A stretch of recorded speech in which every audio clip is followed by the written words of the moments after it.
কয়েকটি প্রশ্ন আসছে আলহামদুলিল্লাহ। এক ভাই প্রশ্ন করেছেন যে আকীদা সঠিক রেখে যে কোনো এক মাযহাব মানলে কেমন হবে। তার 2 নম্বর প্রশ্ন হলো যে আকীদার ক্ষেত্রে সবগুলো মাযহাব কি ঐক্যমত পোষণ করে। আকীদা সঠিক রেখে এক মাযহাব মানলে কেমন হবে, মানে প্রশ্নটা আসলে মানে আকীদার ক্ষেত্রেই তো সমস্যা, যত মাযহাবের ক্ষেত্রে কিন্তু কি আকীদাগতই সমস্যার কারণে মেইন সমস্যা।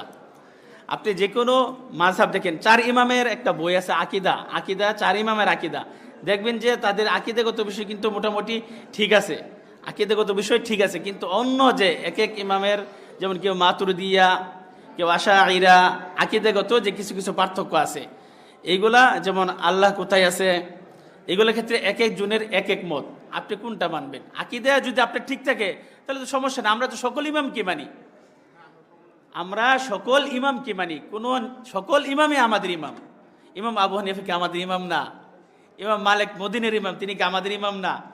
আমরা সকল ইমামকে সম্মান করি, সকল ইমামের কথাকে রাসূলের সাথে যে কথা মিলবে সেটাই আমাদের কথা, এবং সকল ইমাম এইটাই বলেছেন যে আমার কথা যদি রাসূলের কথার সাথে না মিলে সেটাকে তোমরা দেওয়ালে নিক্ষেপ করো। সুতরাং আমরা সেটাই মানার চেষ্টা করব, সকল ইমামকে আমরা সম্মান করি, সকল ইমামের আকীদা যদি রাসূলের আকীদার সাথে, সাহাবার আকীদার সাথে মিলে, মাশাআল্লাহ ওনার কথা আমরা মানি। যেমন আল্লাহ রাসূল কি বলেছেন যে মা আনা আলাইহি ওয়া আসহাবি, যে নাজাতপ্রাপ্ত দল কারা? আল্লাহ রাসূল উত্তরে কি বলেছেন যে মা আনা আলাইহি ওয়া আসহাবি, আমি এবং আমার সাহাবারা যে মতের উপরে, যে আকীদার উপরে, যে ধর্মের উপরে, যে বিশ্বাসের উপরে আছে, যদি তারা থাকে তাহলে তারা কি নাজাতপ্রাপ্ত দল। আকীদার ক্ষেত্রে সবগুলো মাযহাব কি ঐক্যমত পোষণ করে? আকীদার ক্ষেত্রে কিছু কিছু পার্থক্য আছে, কিছু কিছু পার্থক্য আছে, সুতরাং সকলেই কি ঐক্যমত পোষণ করে না।